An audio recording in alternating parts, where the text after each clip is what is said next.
My favorite definition of a coach is I'm your thought disruptor and your thinking partner. It's not about fixing people and it's not about fixing problems. For me, it's about helping disrupt their thinking. You became a coach to help people, but no one told you how to build the business behind it. Welcome to Coach as Entrepreneur, the show for coaches building real businesses with systems, strategy, and heart. Build the system, serve your clients, and support your family. Today's guest is Eileen Rogers, a former CEO who built and sold a multi-million-dollar marketing company before becoming an executive coach. She's one of only 500 people worldwide trained by Brené Brown to facilitate Dare to Lead, and now helps leaders transform from armored to daring leadership. Let's dive in. Eileen, thank you for joining us today. Well, thank you, David. I enjoyed the opportunity to reflect a little bit based on our conversation. So you were originally, you ran a marketing company for about 40 years. How did you get into coaching? Where was the transition? Where was like when did you start understanding and learning this thing about coaching? Well, I've always had a coach, and that's been important in terms of my history because we had an opportunity in our company. We were someone offered to acquire us, and that was a moment of oh, okay, what am I going to do if that happens? And so I went back to my coach and did a little bit of transition coaching, and it was during that process that this idea of it was actually kind of funny because I always refer people to coaching, and I did at that point because I found such value in it as an entrepreneur. And I was trying to refer him someone, and he just looked at me and he said, Eileen, when are you going to coach people? And it was my lights off, stars went off moment. And I absorbed that and smiled for a minute. And I said, well, if I were to consider that, what would be the first one or two or three things that you would have me do? And so Mhm. we talked about that a little bit. And in my mind, as a high achiever, I went through, oh my gosh, I'd have to get this certificate and I'd have to do this and all of these things before I would become a coach. Mhm. And so at the end of the session, like all good coaches, he challenged me and he said, I want you when you leave this office the next time, because I was out in the community working, building relationships. The next time someone says, what do you do? Tell them Mhm. first that you're a coach and you run a marketing company. And I want you to come back next Mhm. time and tell me what their response was. And so Mhm. it was the best thing I could have done. This idea that I went out and I was waiting for people to say, where did you go to coaching school? And how much experience do you have? And all these things. This idea that I wouldn't be a coach until then. And so for me, it solidified this idea of setting intentions because literally I was a Mhm. coach from the moment I left his office. And an Mhm. intention is a place to set, is something to set, but it's a place to live from and into. And so from that Mhm. moment on, I was a coach. I was a coach in training. Mhm. I was a coach getting more practice. I was a Mhm. coach. And so I started my learning journey as a coach, not becoming a coach in that sense.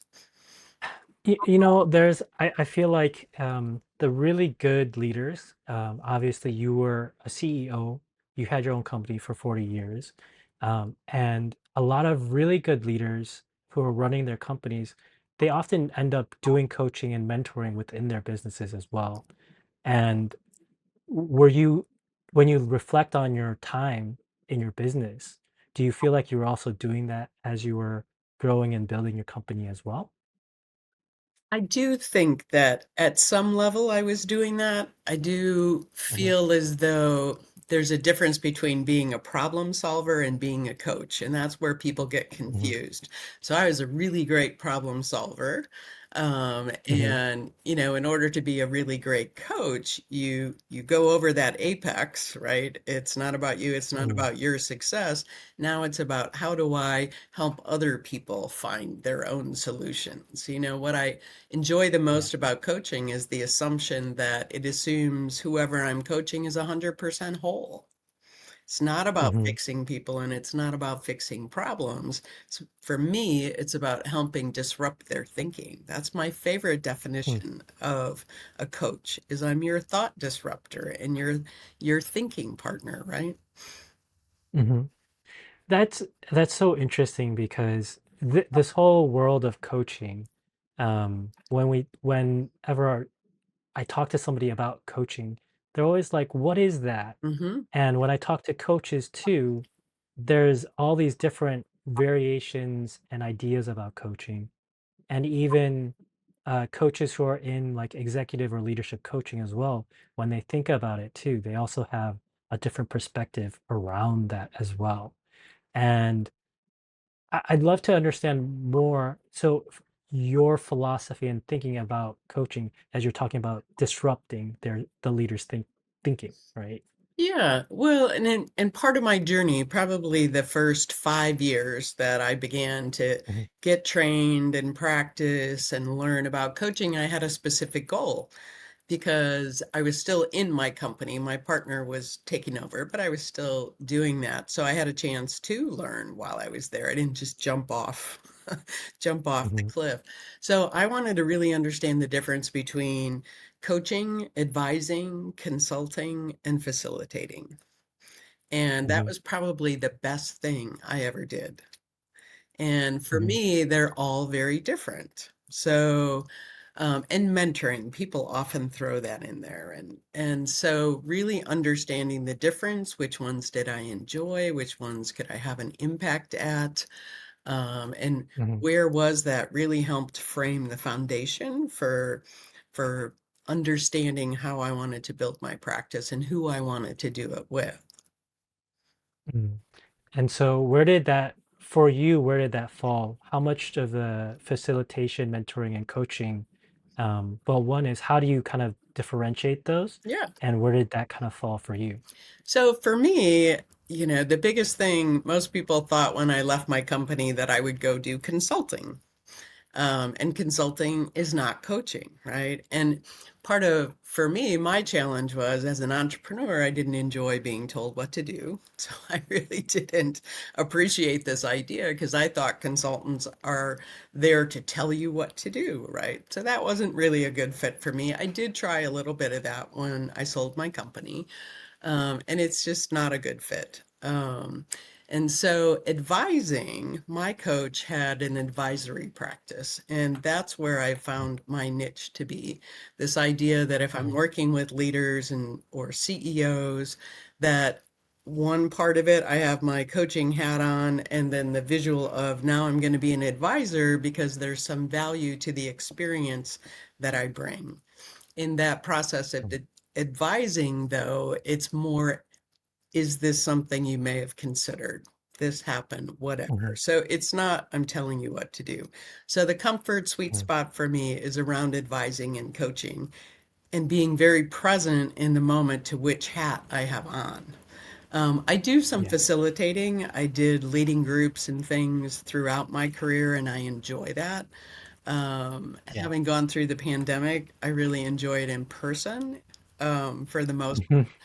So that's where I've landed, now that we've come out of the pandemic. So I do lead and have for a long time as part of my practice, small forum groups of 8 women leaders Mhm. that go through a year-long Mhm. program. And so that's kind of the group coaching that I do there. So I primarily do that, and I do this mix of coach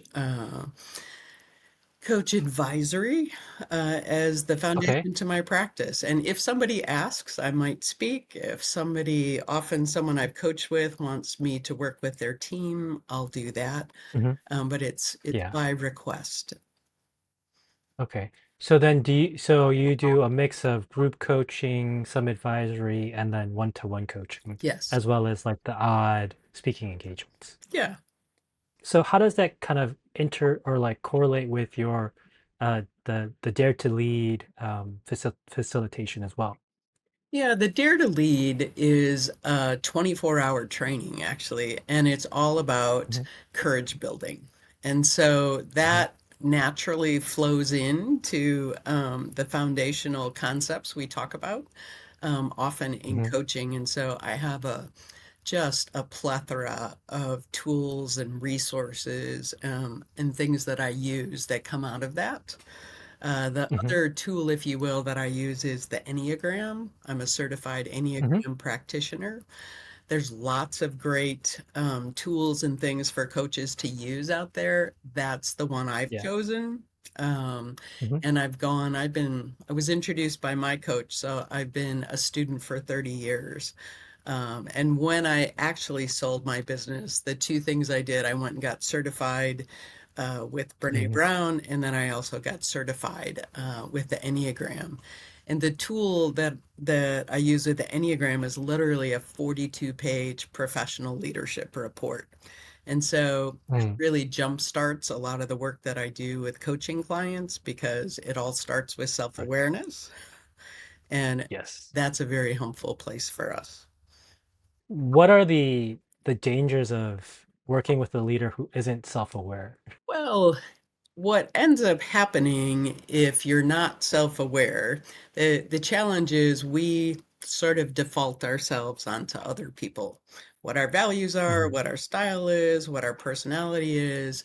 We walk around pretty clueless, most of us, Yeah. about what that is and that other people are different.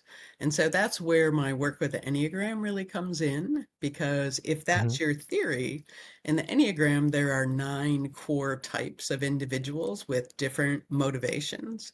So if you don't Yeah. acknowledge that, you literally have a 1 in 9 chance of getting it right. That's not Hmm. great for a leader. Uh, you know, Right. self-awareness, I also believe that the most self-aware leader in the room is the one Hmm. who has the responsibility to flex. I can walk in a room, Mm. I can be situationally aware, not be Hmm. inauthentic, but because I know myself, I can flex for the best results Hmm. for the people I lead or the people I love. The nice thing about the Enneagram Mm. work is it translates personally and professionally. You're the same person. Yeah. I love that connection between personally and professionally because, often in the business world, coaches are brought in to help a leader become a better, executive or manager or whatever in an organization. But, a person is, you cannot, you know, cut that person in half and just to be, let's just work on your business side. We have to work on the whole person, right? Absolutely. Absolutely. I think that that notion is going away a little bit more. The whole Hmm. leadership style, from my perspective, I grew up with command and control and Jack Welch and all of that stuff. And from my perspective, it doesn't work anymore. The new folks in the workforce and the people you need to lead typically, and I'm not sure anyone ever really responded well to that, right? So this Yeah. idea of being a coaching self-aware leader, someone who's Hmm. able to be vulnerable. I mean, there are Yeah. words in the workplace around leadership that you would not have seen 20 years ago, and a lot of that I will attribute to Dr. Brown's work. She really she changed a lot about the way people think about leadership. Mhm. Um, yeah, I remember hearing her TED talk on Dare to Lead, and I was just like, wow. I just all I remember is just thinking, wow. Was But just going to say, I think the two leadership concepts that are most important in her work, one is the definition of vulnerability. And mhm, vulnerability are all of the emotions associated with risk, uncertainty, mhm, and emotional exposure. And tell me any mm, leader that doesn't deal with that all day in and out. And mhm, what correlates to that is the concept that, excuse me, there is no courage without vulnerability. mm, And so, this idea of people getting comfortable with being more authentic, with being more vulnerable, and seeing that as a strength and courageous is mind blowing for some mm. people. I think that I guess it's part of the kind of the old school idea, right? Where um, you have to put on a brave face, you have to be professional, you had to be the fearless leader. Um, you had to kind of be almost perfect, I guess, in some way, right? Mhm. But it's unrealistic. It's almost to some for some people it can be even like where it's they try to be so perfect or portray like calm to a degree where it's like everybody's kind of just questioning like the house is on fire but you're acting like nothing's wrong. How this doesn't work, this doesn't connect, right? Um Yeah. Yeah. It's the idea of a coaching leader and a coaching leadership style is really mhm, embedded for me anyway in this idea that as a leader, my job is now not to solve problems. mhm, So as a manager on my way up to being one of those leaders, that's what got me to where I was at, yeah, right? I could solve mhm, problems, I could take care of things. And as a genuine true leader, your job becomes, can I identify the right challenge or problem to solve? mhm, And once I do that, then can I empower the people around me who work with me to solve it on their own? mm, And in that mm, moment, I'm building their skills. That's my job. My job is not to solve problems at this point. It's to identify the right challenge. It's mm. to identify the barrier to them solving the problems.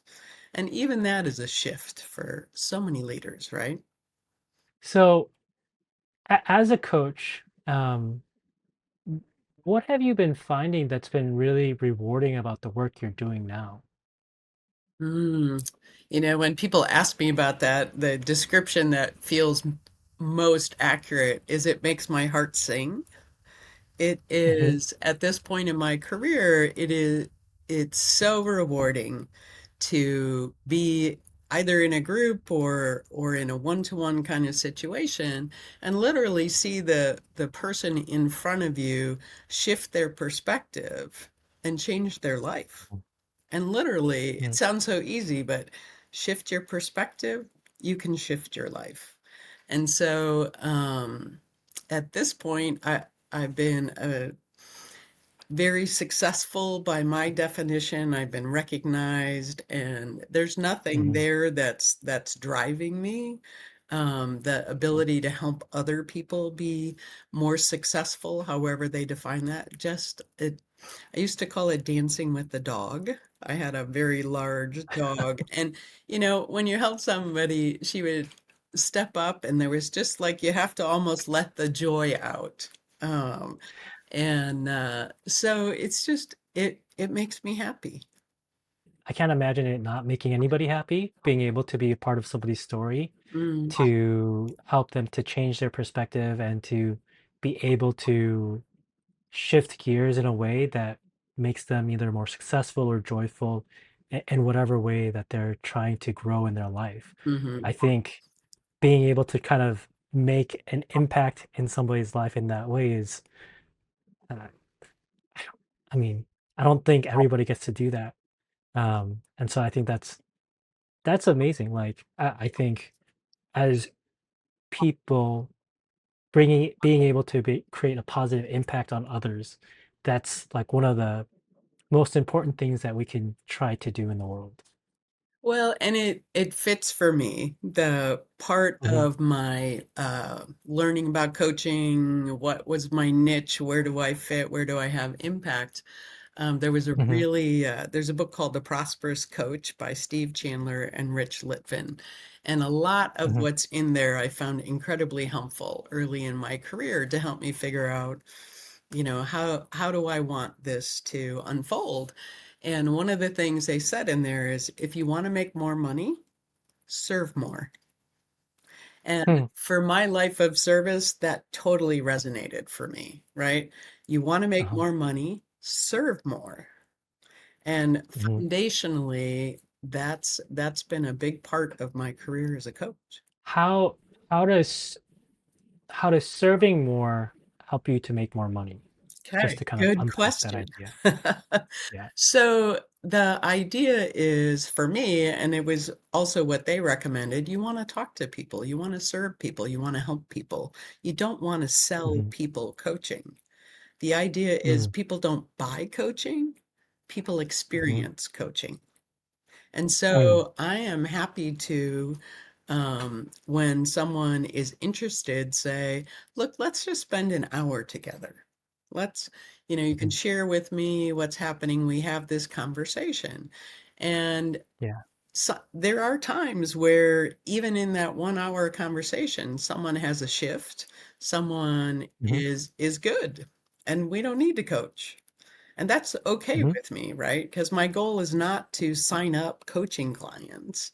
It's to serve Mhm. people. And so Yeah. that's a that's a powerful experience for people, not to be sold, right? And Mm. to be served. And so sometimes you can talk to people over the years, a couple times, and then the time is right for them. They'll come back and want to talk to you about coaching in a formal way. Mhm. And so Yeah. it also helps me as a coach, frankly, because the best advice I ever got when I started this out from a friend of mine who had been coaching for about 5 years was she said, never coach friends and never coach anyone you don't like and respect. Mm. And that hour gives me a chance to see if we might be a good fit, even Right. personality wise. So it works for me as well as it works for them. People that are really focused on money are like, well, why would you give away an hour of your time? And oh my gosh, Mhm. I made the mistake only once in my career of coaching with someone who was not a good fit, and it was painful. Mm. I did Mhm. not want to do that again. Mhm. So it's philosophically, it's a little different, I guess. No, I mean, it makes sense, in that your first session with people is kind of, is like a, it's a chemistry session, right? Yeah. Kind of feeling out, is this the right fit? Do we work together or can we work together? Um, you it's because, there's no contract, there's no, uh, commitment there, right? Yes. So it's a little bit like first date kind of thing. Just That's feel a it out. If it great doesn't work, analogy. Yeah. Yeah. yeah. And again, you build trust is what happens in that first Mhm. situation. And for me, I also want to know, is what this person's hoping to accomplish or struggling with or up to something where I feel Yeah. like I genuinely could support them? Right. Yeah, because yeah, and that makes sense, right? Because we're not, maybe they need something specific or they are in a different role that they feel like they need more help with, you know, maybe they're a CFO or more operations or whatever it is, very specific, and they feel like you might feel like they need someone who's had that experience to help them. Yes, yes. And, that brings up sort of this idea of niches in coaching. And when I did some Mhm. of my coach training, I really struggled with that because Mhm. I'm an entrepreneur. I don't like to be limited. Um, Sure. Always was underneath the surface. But at the same Mhm. time, I've come to believe you may have expertise or training or something in specific areas. And so for you to grow your business, that might be helpful to have that niche Mhm. or focus. But over time, people are people. And you need to get to that core element of self awareness and understanding and insight. And Mm. that, to me, in my experience, is the same for everyone. So even if you Yeah. are a career coach or you're a wellness coach or you're something else, you still have to start with the same foundation. Right. When you've been working with your clients, have there been any like, generally there's throughout a 6 month or a year long practice or coaching engagement, something will happen and a difficult situation will happen, right? There'll be something at work or personal, and when that's happened, how do you help your clients through those? difficult situations? It's a it's a little hard to hone in specifically. In general, part of my coaching package includes access and laser coaching for those kinds of situations. So Hmm. someone could text me and say, "Hey, do you have 10 minutes? I have a tough conversation coming up. I want to just role play Hmm. or run it by you." So those kinds of Hmm. things are offered. Um, it's it's in-person meetings plus support. I mean, the way I Hmm. define it is I'm all up, I'm all in. You're going to get articles from Hmm. me, you're going to have access to me. Um, and so we develop our relationship that way. And Hmm. people are very respectful of my time. You know, it's something Hmm. important that comes. I know sometimes coaches are afraid that they're going to be overwhelmed. Again, I come Yeah. from this deep place of service. And so Yeah. I want to be there. I want to be that resource when you Right. feel like you need that kind of support. Hmm. So then in terms of, so just so that everybody understands, your coaching when people are working with you for like one-to-one, or is it also for group coaching as well that you offer that? Both. Both, Okay. actually. So I have two forums that run concurrently with staggered starts. They're year-long Hmm. programs for women leaders. They're the Hmm. niche, not necessarily the C-suite, and they're not beginning leaders, but they're established leaders who really want to grow their skills and may or may not Hmm. have had a lot of training, but they're doing it day in and day out. And Hmm. I started that early on. It followed a format that Hmm. I used in my career. I was in a number of Hmm. different CEO forums, and so I literally cherry picked what I liked out of each of them and created my own. And so that is incredibly fulfilling. They meet once a month for 3 hours, and then Hmm. throughout, they have access to me and each other from that coaching. Can we explore a little bit that group coaching, Sure. since you've kind of cherry picked and designed it on your own? How does your group coaching package? Can we go into a little bit more detail? Sure, sure. I would describe it as a journey. And so we start with self-awareness. Then most people Hmm. go through the phase of self-acceptance, self-forgiveness, whatever that is, that's a unique spot. And then we move into self-confidence. And when you have Hmm. more self-confidence, when you believe that I am enough now, then Hmm. your leadership development just for me takes off exponentially because it's no longer Hmm. about you now, right? You can be Hmm. focused externally on the people you lead and the people you love, right? And so part of that is I'm teaching these people how to coach in a format where it's very gestalt. People share their challenge. We help them try to identify what the real challenge is through sharing experiences. That's a forum kind of format. Very powerful. So they get to practice coaching. Um, and Hmm. we cover topics, better decision making, perfectionism, you mentioned, all those things. And on the Hmm. self-awareness piece, we dig into core values. We use the Enneagram insights. And I use Hmm. Brené Brown's book, The Gifts of Imperfection, the 10 Guideposts to Wholehearted Living, and Hmm. generate discussions. And so it's not a set course because it's very interactive. There's nowhere to hide in a Okay. room of 8 people, so everybody participates. Right. Okay. So then, just to kind of break it down a little bit, so you you you start the journey together, and then it's over 12 months, and there are milestones, I guess you could kind of define it as, where it's like self-awareness, and then the next thing, and the next thing, and then within that you have topics of that you guys kind of go over, as well as a book that you go through as well. Yeah, the process isn't necessarily called out, but the meeting Mhm. is in three sections, if you will. They're not always equal because Okay. they ebb and flow. But there is that component of talking together about perfectionism or the things that are in the guidepost. Then we have a Yeah. check-in kind of format where people have filled out some information about what are my great successes in the past month? What am I challenged with? Where could I use some support from the group? And so that's a Okay. majority of what's there. People are learning from one another as well, and I'm facilitating that.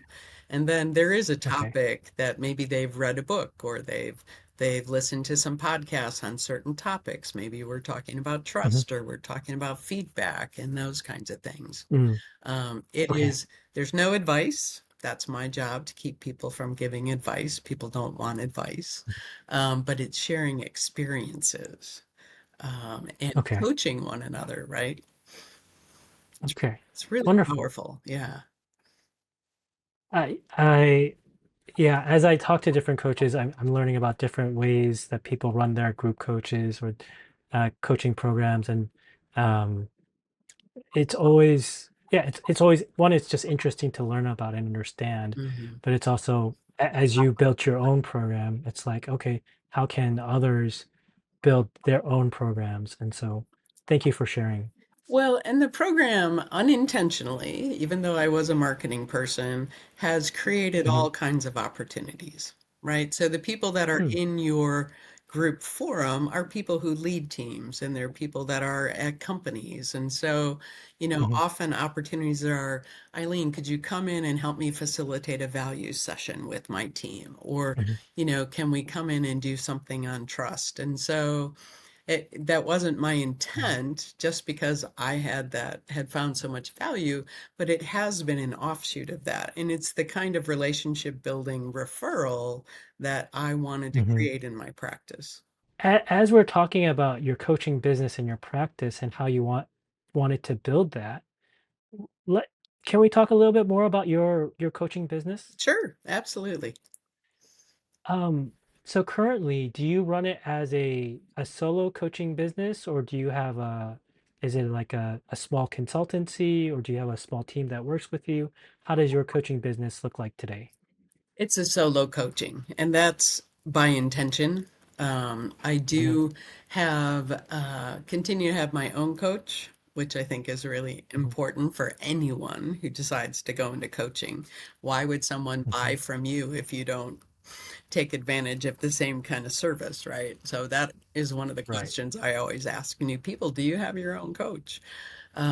Hmm. There's some, there are one or two people that I might co-facilitate something with, people that Hmm. add something to an event or whatever, but I've never had the intention of growing it. I had Okay. employees before and there's just, it's not where I intended for this. You mentioned like the referral part of your business, and so as you were building your business, because you were an entrepreneur and you know how to build a big business, and this is your coaching business and it's a solo. What were your intentions as you started building this business out? Well, it's going to sound kind of funny, but my intention was not to get too big because I've Hmm. always been a salesperson at heart. I really can Hmm. connect with people. And so I wanted to be very cautious about the Hmm. work and the clients that I took on because I knew I Hmm. could build something really big, which is sort of opposite for the point I'm at in my career, right? I am Hmm. 65. I'm enjoying life. I have always Hmm. worked to travel. And so I wanted to find something where I could blend, um, Hmm. still having an impact, creating a life that was there. And my biggest challenge was not selling a lot of people, right? So I know that doesn't necessarily fit well with your podcast. It does from the perspective that if I had to give some advice to someone starting out, it's Hmm. understand what lifestyle and business you want to create first. What does that look like? Not Yeah. just business, right? What's the Yeah. lifestyle? What are you trying to create? And then Hmm. build from there. And I found Yeah. the resources through Rich Litvin and Steve Chandler very helpful. They actually have a Hmm. grid and a chart that says, what kind of coach do you want to be? And the highest level, I think, is you want to make money in your sleep. Hmm. Some people want to coach at different levels. They want to keep their other income and job and do this part-time. Some people want to do it Hmm. full-time. And so understanding how coaching might fit in your vision of creating your life is where you want to start. Yeah. And actually, that's something I encourage coaches to think about too, is because, you start putting your head down and you start building and working, and then one day you look up and you're like, you don't even recognize where you ended up. And so building with intentionality is very important. Absolutely. And I also work with all of my clients around the difference between success, milestones, and achievement. And they're all very different. Mm, So success exists in our limbic brain. It's a feeling. Success is mm, a feeling. And because it's a feeling and there's no words in our limbic brain, we try to figure something else out. And more often we mm, hit on milestones and achievements. And there's nothing wrong mhm, with those, but understanding that they're different. A mm, milestone, I might want to work and get the corner office, right? But, 4 or 5 time months later, the corner office is just your office, right? It was a milestone along the way, and that's okay, right? Achievements, those are a little bit bigger. There's something that you've worked really hard for, but mhm, confusing them with success, I don't think is helpful because you can have success mhm. every day, all day. It's a feeling. Thank you for explaining that, because I think that's very important, because we easily mix those things up. Again, it's to your point of what kind of life am I trying to build for myself, and understanding success and achievement. Where do I want? What kind of life do I want to build? What do I want to be able to do? And what kind of, how do I want to support my family, or what kind of time available do I want to have for my family? These are all important things to consider as you're building. Um, I'm curious to know if, because because of your experience, because you were a successful business person, as you were building the solo business, what were some of the challenges that you expected as you were building this? Part of my personality is I didn't expect any challenges, if I'm really honest. Um, I have made so many mistakes in my life, and that's how I learn, right? So it's not Hmm. necessarily a mistake. There's this idea that you can't be successful unless you fail. And I think Hmm. at least in the entrepreneurial world, what did I Hmm. learn? Let me pivot, let me evolve, let me keep going. So I went into it with the perspective that I would figure it out.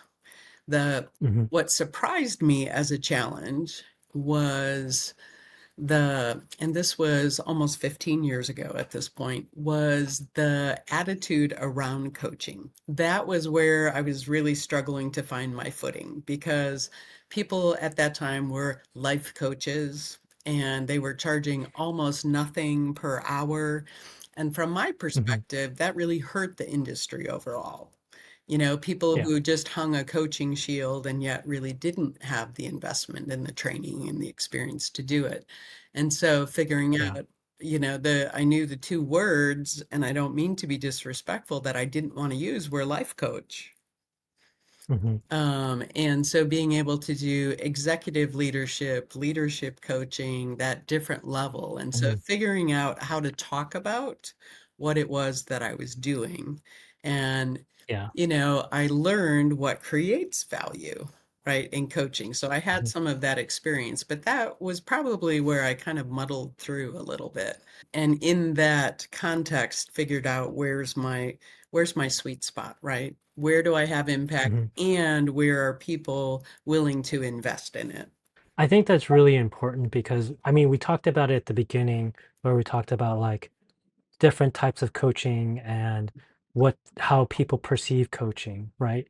And so I think what you're kind of talking about is also when people are creating their messaging, around their business and what value that they bring to their clients, that's really important to be very specific about. Like, what value do you bring to your leaders?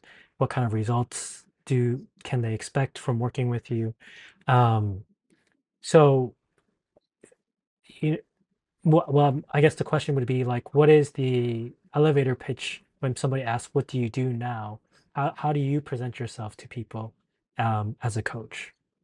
Yeah, that's a great question. And, sometimes it's situational, depending on, Hmm. where I'm at, but I'm a leadership coach.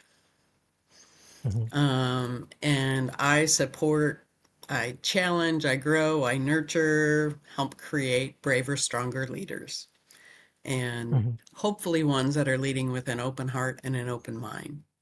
Sales for me, if you want to put it in that context for coaching, are about creating conversations.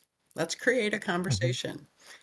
Tell me more Yeah. about what's maybe in your way, or what you're struggling with, or what you want to accomplish. And Hmm. they will figure out. One of my favorite learnings from Chandler and Litvin was Hmm. coaching isn't a maybe. It's either at the end of this conversation, it's hell yes or hell no. It's Hmm. not, I'm going to leave and come back. Let me talk to my partner. Let me do this. Let me see if I can afford it. And their advice is say, no, you're not ready. It's clear. I'll be here. When something Yeah. changes or when it feels like a hell yes, come and find me. And if in the meantime I Hmm. can support you a little bit, please reach out, even though you're not paying me. Serve more. Serve more. Yeah. I really like that perspective. I had another coach who I interviewed earlier who they talked them into coaching, and Yes. Yes. they said that was the worst thing that they could have done because it was it was just a struggle to work with that client the whole time. Um, and so after that, he learned that, I can't pull them into coaching. I need to invite them into coaching. And I think there's a very similar correlation here Yes. between the hell yes or the hell no, right? It's Yes. And their other line that really resonates with me, whether it's sales of coaching or whatever it is, it's that needy is Mhm. creepy. Right? If you're Mm, a new coach trying to build your practice and you really feel like you have to sell this person to feed your family, you're creepy. yeah. Hmm. And no one is going to sign up with you. And so, Yeah. if you're going to jump off the cliff and go into coaching, you should have other income to support you. When the I'd love to pick your brain because again, your experience in marketing, and you've been in the coaching industry for a while now. Um, when you see new coaches, coming out now, what common mistakes do you see that they're doing in their marketing or in building their business? Um, Yeah, it's yeah. it's a good question. And I do get people who call me, someone will refer to say, I've left my, big corporate career or something, and now I'm going to be a coach. And so Mhm. I think we've covered some of it. First of all, I'll say, do you have your own coach? Right. Mhm. That's a pretty revealing question. Yeah. Next, I would say, what's the kind of income you're needing to or hoping to make in your personal Mhm. situation? And what most people don't Mhm. realize is there are very, very few coaches who make six figures or Mhm. more. Mhm. That's just the reality of it. And so it's not that it's a hard business or, but that's just the reality. I think the number from Mhm. ICF is most coaches make under $40,000. So if Yeah. that should help you decide, how do I want to enter this? How do I want to dip my toe into the water here? Do I want to just jump off the cliff, or do I want to do what I did, was begin to practice, get better, while I also Hmm. had my other company and income, explore what I'm really good at. Where do I have impact? Those kinds of things. So understanding that Yeah. transition. The transition for me in my coach training was, and I had people who said, Eileen, you don't need to go to coaching school. You know how to do that. And it is an art and a science. And so if Hmm. someone's not planning on doing that, they're just assuming, oh, I've mentored people my whole career, I'm a coach. Um, Right. that's a challenge. And again, those are people that, if they don't deliver, don't do our industry a service, right? So Hmm. understand where you're at with the training and experience and what you have to offer. I Yeah. mentioned, don't coach your friends or family, don't coach Hmm. uninvited, serve more, don't sell. And really think about, what do you want to create? Be a creator. A lot of Hmm. times, unconsciously, we're walking around in the world saying, what can I have? Right? And then we Hmm. fit into what can I have versus, what do I want to create? What's the life Hmm. I want to have? What's the lifestyle? Um, Yeah. what does feeling successful look like for me? And Yeah. they're two different paths. So if you're Hmm. really driven around the income piece, be really smart about it. Yeah.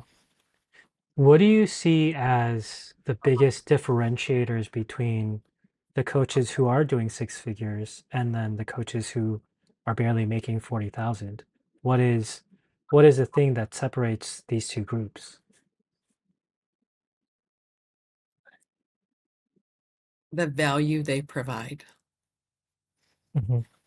I mean, delivering for your client, is ultimately, is Steve Chandler and Rich Litvin say, what's in your bank account, right? Hmm. People will pay for value that's delivered, for transformation, for shifts, for those kinds of things. And so it does take a while to build up your experience. You're not really good when you open your door. Um, Hmm. that comes from hours and hours and hours of working with folks. It comes with training yourself, taking ongoing training, reading Yeah. books, doing those things, and improving your actual coaching. I'm such a better Yeah. coach now, 15 years after I started, right? That's just makes Hmm. sense. Yeah. I mean, the more hours you put into anything, if you're trying to improve and grow, just what is somebody says like just try to grow 1% every day.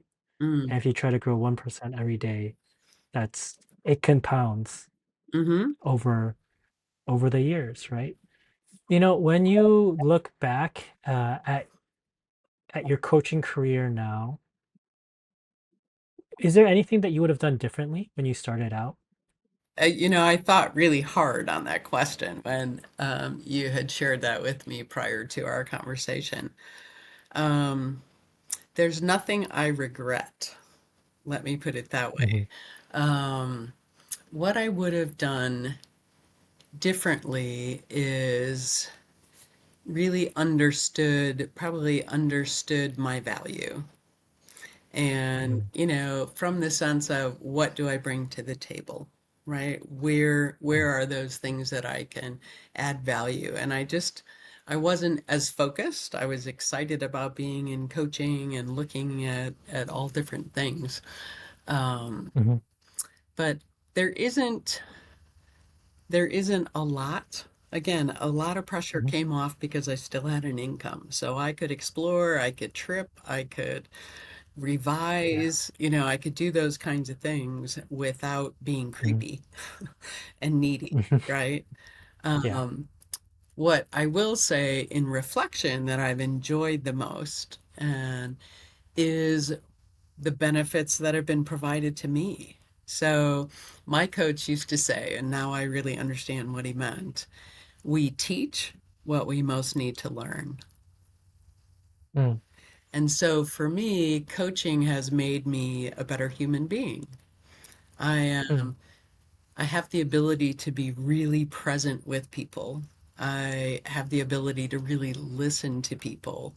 And those two things have continued to help me develop deeper and more meaningful relationships in my life. And I was moving pretty fast as an entrepreneur running my own company. mhm. And so Yeah. it's been a nice benefit to also breathe and slow down and be instead of do, right? Mhm. And for me, coaching and get to be who I am and show up, hopefully in a way that creates value for the person who's sitting across from me.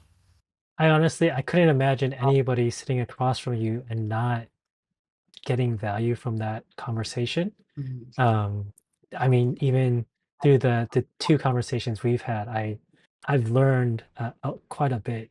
Thank It's going to take me a little bit of time to unpack everything, and because there's just been it's been a very dense conversation of information and you. knowledge and wisdom. So I'm really appreciative of that. So I can't imagine anybody having conversations with you not getting value from that time with you. I'm interested, like, because you said you're 65 now. What are you thinking about for yourself for the future? Are you going to continue coaching for the next, for as long as you, what does that look like for you for the next 5, 10 years? Because from the sounds of it, you don't really need to be coaching, but you enjoy it. It's a great question. Sure. It's a great question. Um, as long as I can continue to blend, and I don't believe in Hmm. balance, I believe in blending, Hmm. and doing lots of traveling. Again, I shared I love to do that. I used to say I only work to travel, right? So lots of Hmm. international travel, exploration. And I've been able to do it and take a couple months off and, do extended trips and still coach. I often Yeah. talk to my clients. They understand I'm not the coach who's going to have 2 sessions every week for a month and do those kinds of things. We set up Yeah. something. So I'm fluid in how we create our Yeah. coaching engagements. But yeah, I see at least to 70 or 75, assuming I'm in good health and I keep creating value for people, then they'll keep asking.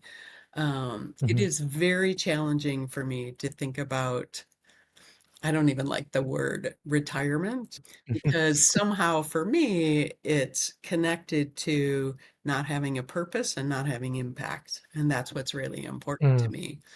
And it might be different yeah. if I worked for someone else for years and years and years and then I retired. But my Mm, perspective is that most entrepreneurs don't retire, they just evolve. What's next? mhm. What do I want to do next? What Yeah. do I want to create? Right? Because we've had this Yeah. opportunity to be creators. I'm very curious, like for your coaching practice, will you just continue? I know you mentioned that you intentionally keep it small. It's a solo practice, so you'll just kind of keep it the way it is. The two groups that you do throughout the year staggered, and your one-to-one coaching clients, and your different things. Or do you plan on maybe doing something else as well?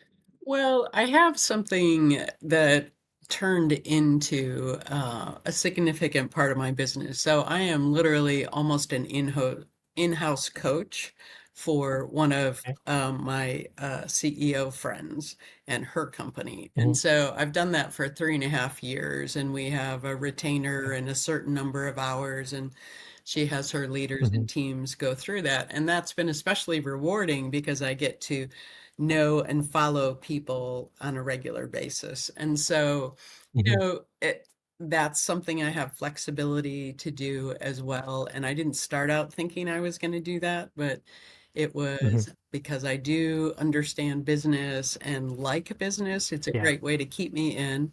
And I get a lot of satisfaction watching and staying in touch with people over time to see them implement and grow and struggle and do those kinds of things. So that's also another part, but I'm still able to fit that in, blend it Yeah. in, and do it. So, Where can, as we're coming to the end of this call, where can people go to find out more about what you're doing or to read more about your articles or just hear from you and soak up more of your wisdom and knowledge? Well, sure. So I'm an active participant on LinkedIn. You can find me on LinkedIn. My website is onecreativeview.com, all spelled out. Hopefully I'll be updating that, but you can learn a lot about me there. Or just reach out via email. Again, I am happy to support other people on their coaching journey. People were incredibly helpful to me when I started in terms of suggestions and resources, and I believe in paying it forward. Eileen, thank you so much for this conversation and this time. I really appreciated it. And there's just been so much information here. I'm going to probably be unpacking for the weekend all of this. So thank you so much. And I appreciate your time. Thank you, David. It's been a pleasure to talk with you today.